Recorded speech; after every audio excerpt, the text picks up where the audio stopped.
अभी तक हमने देखा था लीनियर रिग्रेशन का कॉस्ट फंक्शन। लीनियर रिग्रेशन के कॉस्ट फंक्शन में हम क्या यूज करते थे,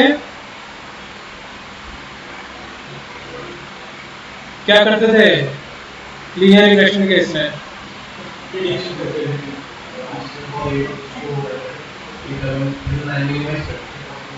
तो कॉस्ट फंक्शन होता क्या था? जे थीटा होता था। जे थीटा क्या होता था?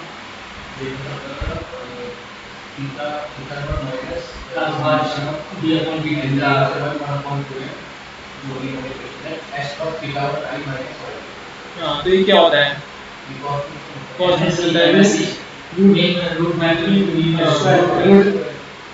तो अब हम देखेंगे कि जो हम रूट स्क्वायर वाला यूज करते थे माइनस करके, वो लॉजिस्टिक, वो कॉस्ट फंक्शन मेरा लॉजिस्टिक में काम करेगा कि नहीं करेगा? देखते हैं करता है कि नहीं करता। नहीं करेगा तो हमें क्या करना पड़ेगा, क्योंकि मैंने आपको बताया था कॉस्ट फंक्शन हमारे बहुत सारे होते हैं, तो हमें दूसरा कॉस्ट फंक्शन अगर नहीं काम करता तो हमें दूसरा कॉस्ट फंक्शन यूज करना पड़ेगा। तो देखेंगे पहले। तो मान लो कि ट्रेनिंग सेट हमारा क्या है, x1 y1 x2 y2 का m कितने हैं? ट्रेनिंग सैंपल्स हैं, m एग्जांपल्स हैं, तो मतलब ट्रेनिंग सैंपल्स कितने हैं? टोटल m है। x हमारा क्या है? x0 x1 up to xn। n क्या है हमारा? n क्या होता था? फीचर्स। कितने फीचर्स हैं? जैसे हमने घर वाले में 4 फीचर्स यूज किए थे, नंबर ऑफ बेडरूम्स कितने हैं, फ्लोर कितने हैं, एरिया कितना है, साइज, ये सब। तो ये हमारा फीचर है। और प्रेडिक्शन क्या हो रहा है? प्राइस की क्या प्राइस है उस केस में। तो इस केस में डिपेंड करता है, जैसे कि हमने एग्जांपल देखा था उसमें कैंसर है या नहीं है, मतलब 1 मतलब कैंसर है और 0 मतलब कैंसर नहीं है। और हमारा लॉजिस्टिक, चूंकि हम क्लासिफिकेशन में आ गए हैं, तो हमारा प्रेडिक्शन डिस्क्रीट वैल्यू पे कर रहा था कि कैंसर है और कैंसर नहीं है। ऐसे हमने H theta of x logistic relation में कैसे आया, 1/1 प्लस e की power minus theta T x होता था। तो हमारा क्वेश्चन है कि अभी तक तो हम चीजें देख रहे थे ना कि थीटा नॉट, थीटा 1, थीटा 2 की वैल्यू आ गई, जैसे नवीन ने पूछा सर कैसे आई वैल्यू। तो ये how to choose parameters theta कैसे चूज करते थे, लीनियर रिग्रेशन में कैसे चूज करते थे? थीटा नॉट, थीटा 1, थीटा 2 इन सब की वैल्यूज कैसे निकल के आती थी? ग्रेडियंट डिसेंट लगाते थे। ठीक है, तो थीटा नॉट, थीटा 1, थीटा 2 इन सब की वैल्यू कैसे निकालें, हमारा ये क्वेश्चन है मेन।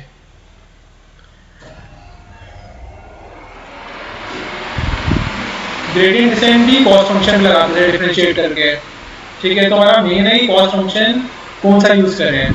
क्या लीनियर रिग्रेशन वाला कॉस्ट फंक्शन हमारा चलेगा इसमें लॉजिस्टिक रिग्रेशन में? लीनियर रिग्रेशन में हमारा कैसा कॉस्ट फंक्शन होता था, J theta is equal to 1/m, इसका एवरेज ले लेता एच थीटा, मतलब जो मॉडल है, माइनस yi के एक्चुअल वैल्यू। तो सपोज मैंने इसको क्या कर दिया, कॉस्ट नाम दे देता हूं मैं। ठीक है, इसको मैं कॉस्ट नाम दूंगा और ये किस पे लग रहा है? एच थीटा पे लग रहा है। तो एच थीटा पे लग रहा है और y मतलब जो एक्चुअल वैल्यू है। तो जो मेरी कॉस्ट है वो एच थीटा क्या है, जो मेरा मॉडल है, मॉडल बन के आया है, और y मतलब एक्चुअल वैल्यू। तो ये कॉस्ट फंक्शन मेरा क्या होता था, एच थीटा माइनस y का स्क्वायर यूज करता था मैं, जो लीनियर रिग्रेशन यूज करता था। डिफरेंस निकालता था ना मैं, हर लाइन का एक्चुअल वैल्यू से डिफरेंस निकालता था, उसका स्क्वायर लेता था। लेकिन अब मैं देखूं जो लॉजिस्टिक रिग्रेशन में मेरा जो एच थीटा है, एच थीटा एक्स क्या होता है लॉजिस्टिक रिग्रेशन में? जी ऑफ जेड होता है। जेड क्या होता है? ये 1/1 plus E minus theta D होता है। तो ये सिग्मॉइड फंक्शन होता है। तो जब मैं ये सिग्मॉइड फंक्शन एच थीटा लेता हूँ इस कॉस्ट में, जब ये इसको सिग्मॉइड फंक्शन लेता हूँ और जो रूट मीन स्क्वायर एरर निकालता हूँ, जब मैं इस कॉस्ट फंक्शन को वापस इसमें डालता हूँ, यहाँ पे वापस डालता हूँ, और फिर कॉस्ट का अगर ग्राफ बनाता हूँ, तो मेरा ग्राफ जे थीटा का, अगर लॉजिस्टिक रिग्रेशन में इसका लॉजिस्टिक रिग्रेशन का मैं कॉस्ट फंक्शन निकालता हूँ जे थीटा, वही यूज करके जो मैं लीनियर रिग्रेशन में यूज कर रहा था। तो मैं इसका जब जे थीटा का ग्राफ बनाऊंगा तो मेरा ये नॉन कॉन्वेक्स ग्राफ बनता है कुछ इस तरीके से। जो जे थीटा का ग्राफ बन के आएगा वो कुछ इस तरीके का बन के आएगा। आप बना के देखना, जब मुश्किल होगा बना के देखना तो भी समझ लो कि लॉजिस्टिक रिग्रेशन में मतलब जब एच थीटा की वैल्यू ये यूज करोगे, एग्जैक्टली जो कॉस्ट फंक्शन यूज कर रहे थे हम लीनियर के लिए वही यूज कर रहे हैं। हमने क्या किया, जो एच थीटा मॉडल है लीनियर रिग्रेशन में तो क्या होता था, थीटा ट्रांसफॉर्म एक्स होता था directly, theta naught x not plus theta one x one ऐसे होता था। लॉजिस्टिक में क्या हो जाएगा, कैसे हो जाएगा ये 1/1 प्लस ई की पावर माइनस जेड हो जाएगा। तो ये जब मैंने डाला इसमें और इससे जो कॉस्ट फंक्शन निकला, इसका अगर मैं ग्राफ बनाऊंगा तो मेरा ग्राफ इस तरीके का बन के आएगा, ये कर ली ऐसे ऐसे करके। अब ये मत सोचो कैसे बनाया, जब डालोगे तो ऐसा बन के आएगा आउटपुट में, बस ये समझना है कि ऐसा बन के आएगा। तो उसमें प्रॉब्लम क्या हो रही है, कॉस्ट फंक्शन में क्या काम करता था, ग्रेडियंट डिसेंट लगाता था, मिनिमम निकालता था ना। और हमने देखा था ग्रेडियंट डिसेंट की सबसे बड़ी प्रॉब्लम क्या है, लोकल मिनिमम बताता था, ग्लोबल मिनिमम नहीं बताता था। तो अब यहाँ पे तो हर जगह लोकल मिनिमम है, ये पॉइंट चूज किया तो ये दे देगा, ये पॉइंट चूज किया तो ये दे देगा, तो ये ग्लोबल मिनिमम तो ये है, तो बता ही नहीं पाएगा, यहाँ तक पहुंच ही नहीं पाएगा, तो गड़बड़ हो गई। तो अगर लॉजिस्टिक रिग्रेशन में मैं वही वाला कॉस्ट फंक्शन यूज करूँ 1/2m वाला, उसको डिफरेंस करके स्क्वायर रूट वाला मीन स्क्वायर वाला, तो सक्सेसफुल नहीं होगा, क्योंकि उसको जब पुट करके जब मैं ग्राफ जे थीटा का निकाल रहा हूँ, अर्लियर केस में ग्राफ कैसे आ रहा था, ऐसे बन के आ जा रहा था, तो उसमें तो मैं खटखट करके अल्फा की वैल्यू नीचे करके मिनिमम तक पहुंच पा रहा था। लेकिन लॉजिस्टिक रिग्रेशन में मेरा कॉस्ट फंक्शन में ग्राफ कुछ इस तरीके का बन के आ रहा है, तो इसमें मैं अगर ग्रेडियंट डिसेंट लगाता भी हूँ तो मैं मिनिमम तक पहुंच नहीं पाता। तो मेरा लीनियर रिग्रेशन वाला कॉस्ट फंक्शन लॉजिस्टिक रिग्रेशन के लिए वर्कआउट नहीं कर रहा है, तो मेरे को क्या करना पड़ेगा, दूसरा यूज कर लो भैया, अपने पढ़े में कॉस्ट फंक्शन यूज कर लो। ऐसे नहीं कर सकते कि हर लोकल मिनिमम के एक साथ अप्लाई करें और फिर एक लाइन बना दूं, तो वो भी उसका जो मिनिमम होगा वो मिनिमम। हाँ, सबके लिए लोकल मिनिमम आगे फिर सबकी लाइन बनाओगे, तो कैसे बनाओगे, हर लोकल मिनिमम के बाद फिर आ रहे हैं, वैसे जितने इसमें लोकल मिनिमम है मेरे पास हर लोकल मिनिमम के उसका एक अलग कोड हो गया। हमारा है कि हम आपको 50 लाख रुपए काम बढ़ाने के लिए दे रहे हैं, हम काम कम करने के लिए दे रहे हैं, हमारे करोड़ों का डाटा सेट आता है, आप उसमें सबके लिए लगाओगे मिनिमम, उसके बाद एक नया एल्गोरिथम डिजाइन करोगे तो हमारा तो भट्टा बैठ जाएगा। हम चाहते हैं कि कम से कम टाइम में अच्छी से अच्छी एफिशिएंसी में काम हो जाए। अब उसी में वो जो वही दिक्कत कर रहा है, तो पहले कॉस्ट फंक्शन, उसके बाद उसने एक और नया एल्गोरिथम ऐड करो, कॉम्प्लेक्सिटी तो बढ़ी जा रही है। हमें तो हमारा काम है कि उसको एफिशिएंट बनाना, जो कॉम्प्लेक्सिटी है वो कम होए, तो कॉस्ट फंक्शन चेंज करो, जब नहीं वर्कआउट कर रहा उसको और कॉम्प्लिकेटेड करके बढ़ाने का फायदा क्या है। तो हमने क्या किया, यहाँ पे सीधा कॉस्ट फंक्शन नया यूज करा। तो हमने देखा, ये देख के थोड़ा डर लगेगा आपको, लेकिन जब रिसर्च करी उसने खूब कि क्या कॉस्ट फंक्शन यूज करना चाहिए, तो वो इस पे आया कि लॉजिस्टिक के लिए एच थीटा क्या है, जो मॉडल का आउटपुट है, वाई मतलब आउटपुट है, जो एक्चुअल में आउटपुट है। तो उसने क्या दिया, कॉस्ट फंक्शन दे दिया minus log H theta of X Y is equal to 1 के लिए, और minus log 1 minus H theta of X Y is equal to 0 के लिए। पहले तो ये चीज देख के डरो मत, बस ये है कि ये आपका कॉस्ट फंक्शन है, ठीक है, कॉस्ट फंक्शन हमने ये दिया, अब देखते हैं कैसे काम कर रहा है। अभी डरो मत, बस देखो, और जो मैं बोल रहा हूँ हाँ में हाँ मिलाते जाओ, अपने आप समझ में आ जाएगा। ये कॉस्ट फंक्शन उसने क्यों यूज किया ऐसा आपको समझ में आ जाएगा। ये कहाँ से आया आपको ये समझने की जरूरत नहीं है, ये जिसने दिया वो उसकी हेडेक थी, उसने रिसर्च कर दी, उसने कॉस्ट फंक्शन दे दिया कि लॉजिस्टिक रिग्रेशन के लिए कॉस्ट फंक्शन यूज करना है। अब आपको दिमाग में रहना कि उसने कहाँ से लाया, आपको समझना है कि कैसे काम कर रहा है, देखते हैं कि कैसे चलता है ये। मैंने क्या किया, मैंने लॉग जेड का ग्राफ बनाया। लॉग जेड का ग्राफ मेरा कैसे बनता है, कोई भी मैथमेटिक्स की बुक उठा के देख लो, ऐसे बनता है, ठीक है। और माइनस लॉग जेड का ग्राफ कैसे बनता है, ऐसे बनता है, ऊपर से नीचे जाता है। मेरी रिक्वायरमेंट है 0 से 1 तक की। ये जो माइनस लॉग जेड है, मैं इंटरेस्टेड हूँ कि वैल्यू एच थीटा की मेरी, क्योंकि मेरे पास दो ही आउटपुट है ना, या तो कैंसिल नहीं होगा या कैंसिल होगा। 0 और 1 से तो मतलब है, बाकी मेरे को कोई मतलब है नहीं। तो मैं यहाँ पे इंटरेस्टेड नहीं हूँ, मैं केवल इतने एरिया में इंटरेस्टेड हूँ। तो मैंने इतने एरिया को उठा के ये ग्राफ यहाँ पे निकाल लिया कि अगर मेरा, ठीक है, ये मेरा क्या है, माइनस लॉग जेड का है ना, मैं पहले 11 केस देख रहा हूँ, इसको भूल जाओ, नीचे वाले को नहीं देख रहा हूँ। y इक्वल टू 1 के लिए मैं केवल देख रहा हूँ। मैंने बोला अगर y इक्वल टू 1 है तो कॉस फंक्शन मेरा ये है, तो मैंने y इक्वल टू 1 है तो कॉस फंक्शन ये है। ये किसका ग्राफ क्या होता है, ऐसा होता है, ऊपर से नीचे आता है। और मेरे को इंटरेस्टेड हूँ 0 और 1 के बीच में वैल्यू केवल, ठीक है, क्योंकि y की वैल्यू मेरी 0 और 1 के बीच में तो है। क्लासिफिकेशन में वैल्यू 1 के ऊपर भी जाती है और 0 से नीचे भी जाती है। तो मैं केवल क्लासिफिकेशन में 0 और 1 के बीच में हूँ। ज़्यादा इसके बीच में प्रोबेबिलिटी दे सकता है कि 0.7 है, 0.5 है, तो परसेंटेज बता सकता है। तो मैं इसलिए इतने ग्राफ में इंटरेस्टेड हूँ। तो मैंने ग्राफ उठा के यहाँ पे लगा दिया। अब मैं देख रहा हूँ कि अगर y की वैल्यू 1 होती है, अगर मेरी y की वैल्यू 1 होती है,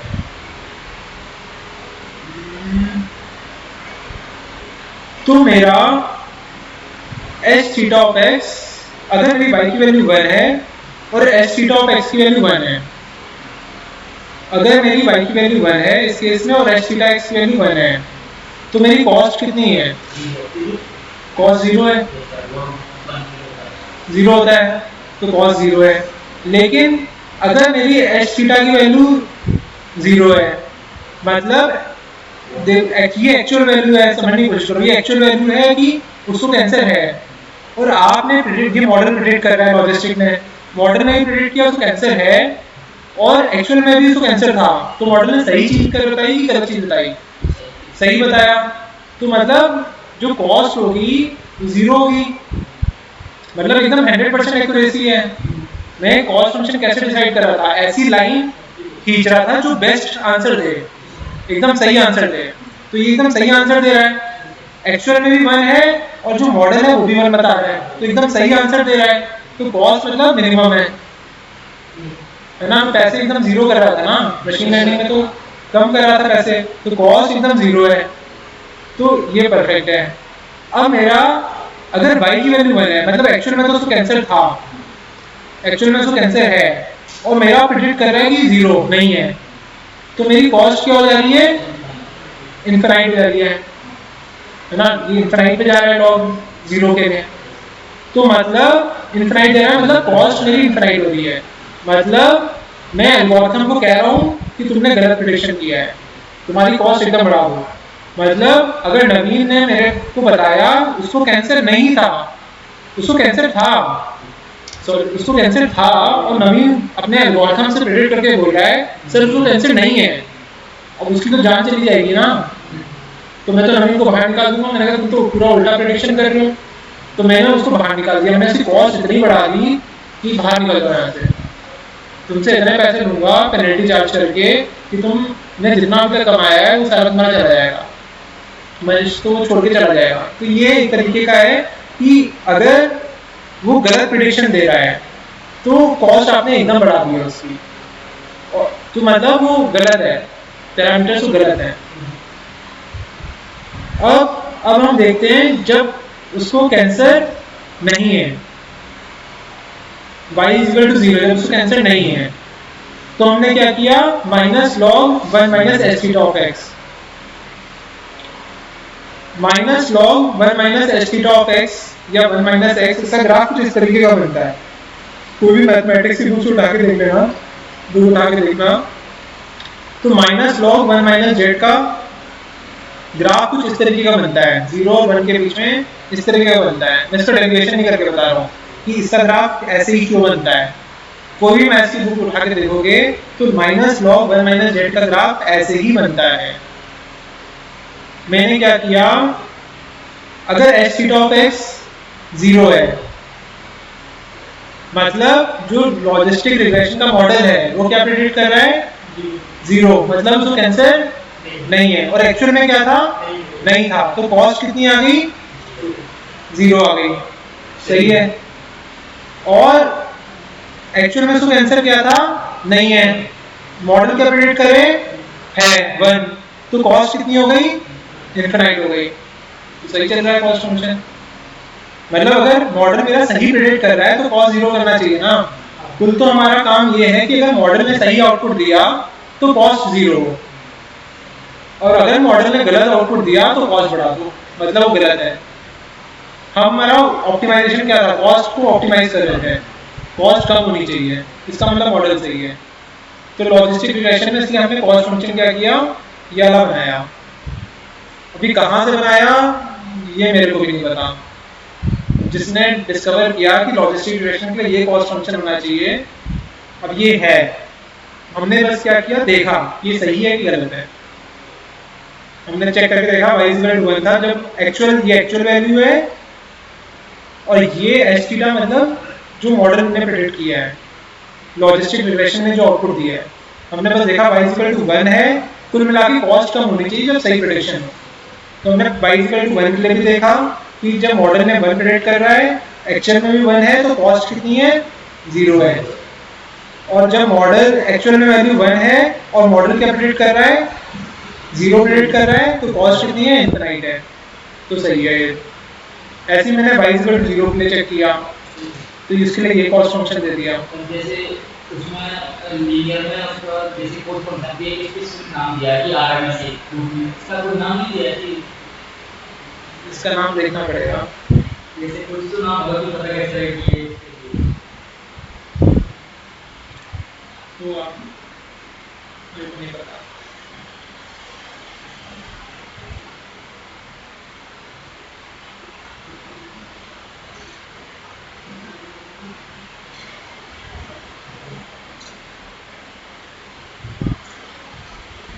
क्लियर हो गया ना, अब कुछ अनक्लियर है, कुछ भी अनक्लियर हो। हमने आज कुल मिला के लॉजिस्टिक रिग्रेशन देखा। हमने सबसे पहली चीज ये देखी कि लीनियर रिग्रेशन आप यूज नहीं कर सकते क्लासिफिकेशन के लिए, और लीनियर रिग्रेशन में कॉस्ट फंक्शन भी यूज नहीं कर सकते लॉजिस्टिक रिग्रेशन में, तो हमने नया कॉस्ट फंक्शन दिया लॉजिस्टिक रिग्रेशन के लिए। और लॉजिस्टिक रिग्रेशन काम कैसे करता है वो देखा, प्रोबेबिलिटी के बेसिस पे काम करता है।